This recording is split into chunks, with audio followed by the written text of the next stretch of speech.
You think you understand medieval empires, don't you? You picture the rough-and-tumble kingdoms of the West, the sprawling caliphates of the East, and perhaps a fading memory of Rome. But nestled between these giants, a thousand-year beacon of civilization shone, often misunderstood, frequently underestimated, and constantly under siege. This was the Byzantine Empire, the Eastern Roman Empire, a realm of unparalleled cunning, innovation, and an arsenal of technologies so advanced they often felt like magic to their enemies.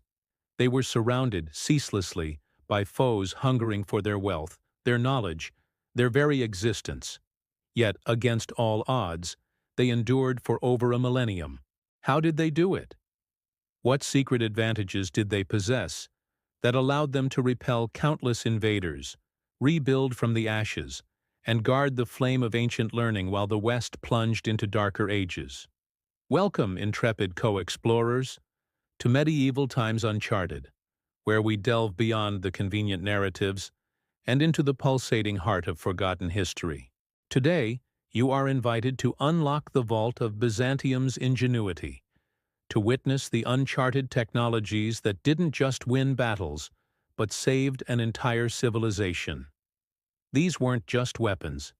They were marvels of engineering, strategy, and sheer scientific brilliance, wielded by an empire that refused to die. This is the story they didn't want you to fully grasp, because the Byzantines held keys to survival that even today inspire awe. If you're ready to discover the forgotten arsenals of an empire that defied extinction, then hit that like button and help us unearth more of these hidden truths. Subscribe to Medieval Times Uncharted so you never miss a revelation about the true ingenuity of the past. And follow us across all platforms to join our ongoing expedition into the deepest mysteries of medieval history. Imagine yourself in the heart of the 7th century. The colossal Roman Empire has long since fragmented, the West is struggling, and a new, formidable power, the Islamic Caliphate, is sweeping across the Middle East and North Africa.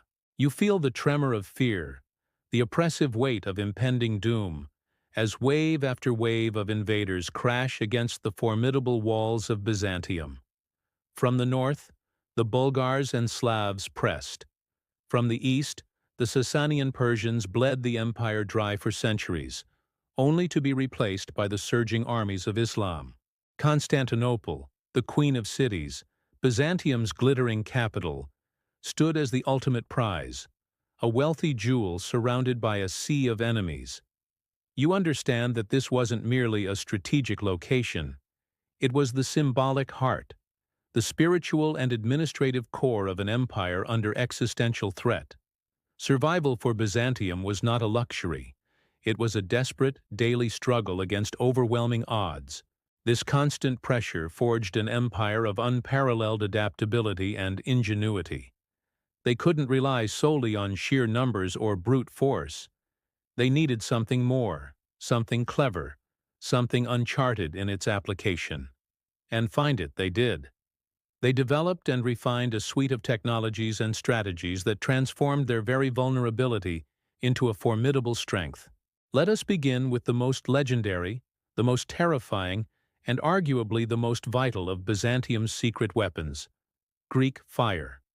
You stand on the deck of a Byzantine dromon, a warship in the thick of a naval engagement in the Marmara Sea, circa 678 AD. Around you, the air is thick with the smell of brine and fear. Arab fleets, vast and menacing, are closing in, their archers preparing volleys of fire arrows. You brace for impact, expecting the usual chaotic melee of medieval naval combat. But then, a chilling, hissing sound cuts through the din. From the prow of a nearby Byzantine ship, a bronze siphon, shaped like a dragon's head, spits forth a thick, oily stream.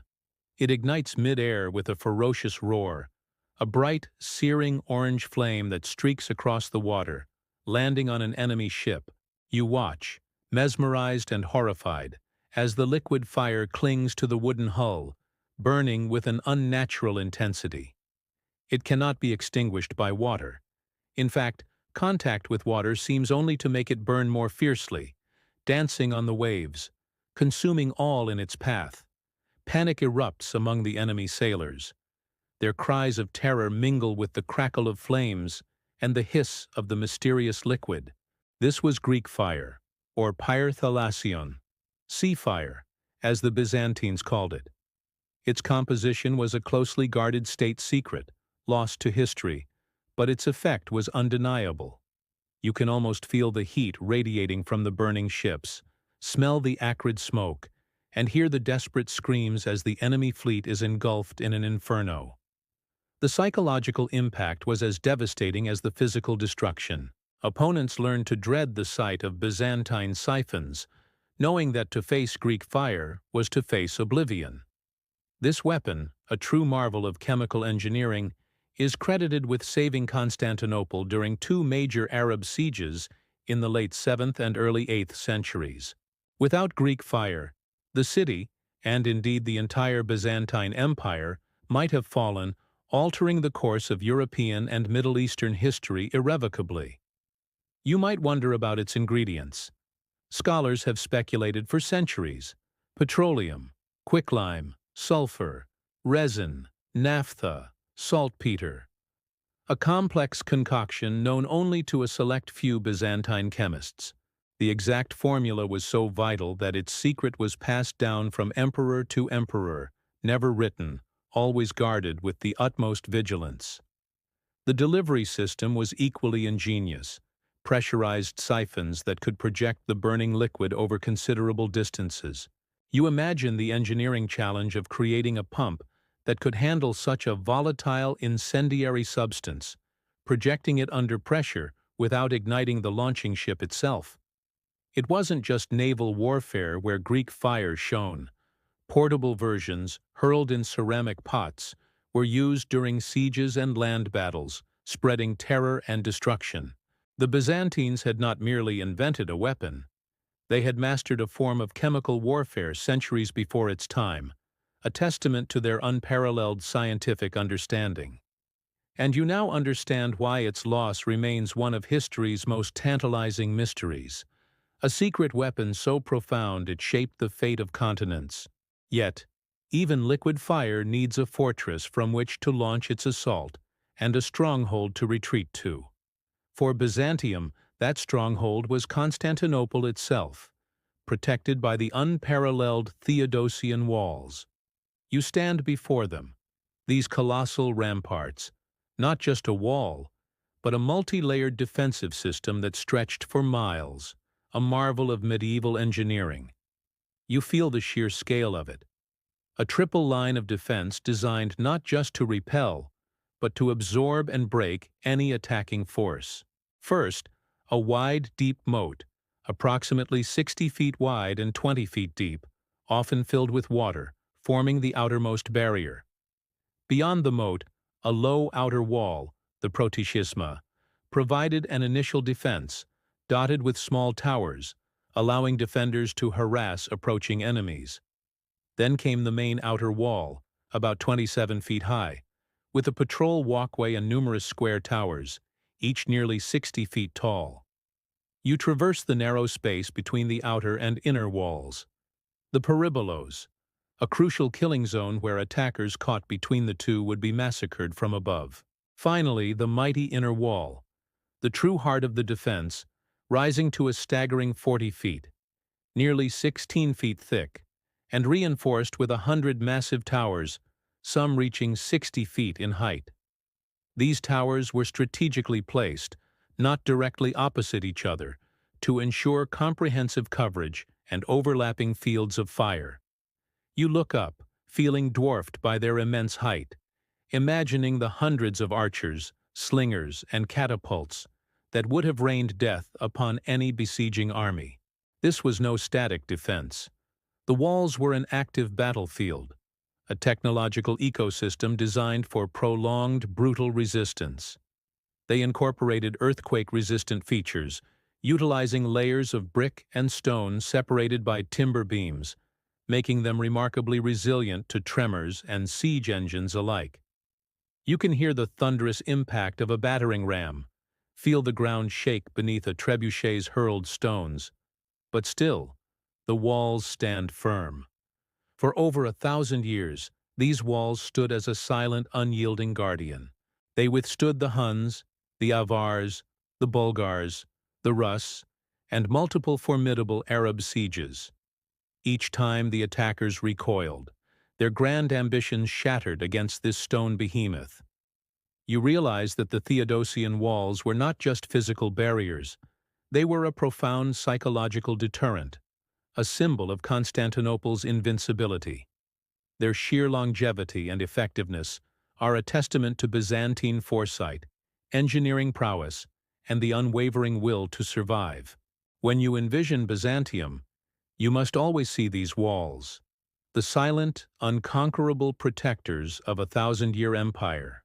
Yet, a city cannot be saved by walls alone, especially one surrounded by sea. Byzantium's dominion over the waves was secured by another uncelebrated technological marvel, the dromon. You feel the spray of the Aegean Sea on your face, the rhythmic beat of oarsmen pushing the sleek hull through the water. This is no lumbering cargo ship. The dromon was Byzantium's specialized warship, a highly advanced galley designed for speed, maneuverability, and combat efficiency. You notice its distinctive features. Typically, a single mast with a lateen sail for speed, but its true power lay in its two banks of oars, often up to 100 or 120 oarsmen. This made them independent of wind, capable of swift coordinated movements even in calm waters, or against currents, giving the Byzantines a decisive tactical edge.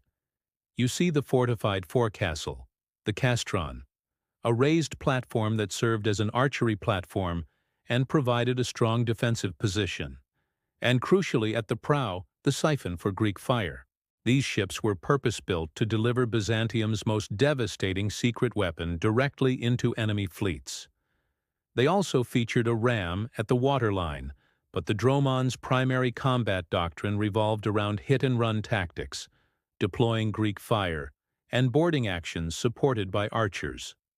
You hear the shouts of the Marines, the twang of bowstrings, and the terrifying hiss of the liquid fire as dromons dart through enemy formations, sowing chaos. Beyond combat, dromons were vital for projecting Byzantine power, maintaining communication along their vast coastlines, and guarding crucial trade routes.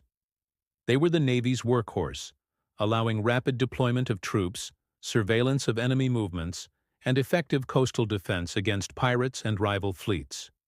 You realize that the dromon, often overshadowed by the Greek fire it carried, was a technological achievement in its own right, a sophisticated design perfected for Byzantine strategic needs. Its speed and versatility were truly uncharted, allowing Byzantium to control key waterways and project its formidable power far beyond the walls of Constantinople.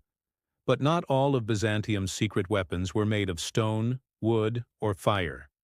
The empire possessed an equally potent, yet often invisible arsenal in information warfare, its unparalleled intelligence and diplomatic networks. You imagine a spiderweb of spies, informants, and emissaries stretching across continents, gathering whispers from distant courts, decoding intentions, and subtly manipulating events. This was the Bureau of Barbarians, a Byzantine institution whose name belied its sophistication. It was a dedicated department for foreign affairs and intelligence gathering. You see its agents, often disguised as merchants, pilgrims, or even monks, traversing dangerous lands, fluent in multiple languages, possessing keen observational skills.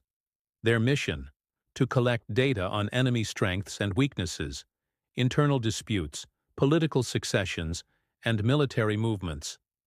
This intelligence wasn't just reactive, it was proactive.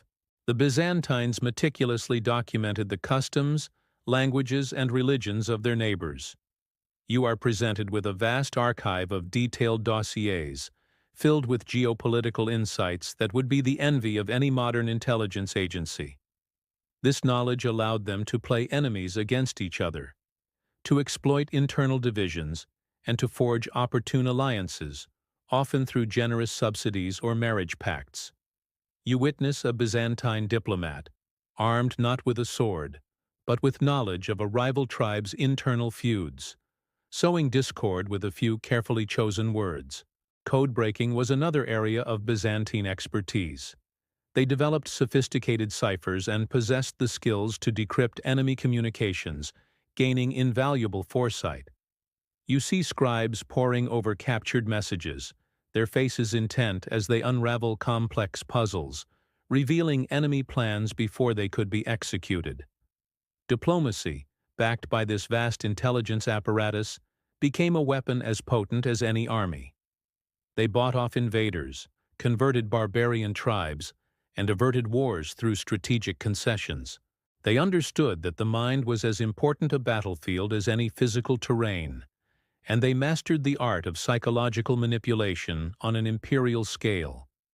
Byzantium's survival was a testament not just to its physical defenses, but to its intellectual superiority, its ability to wage war with information and influence.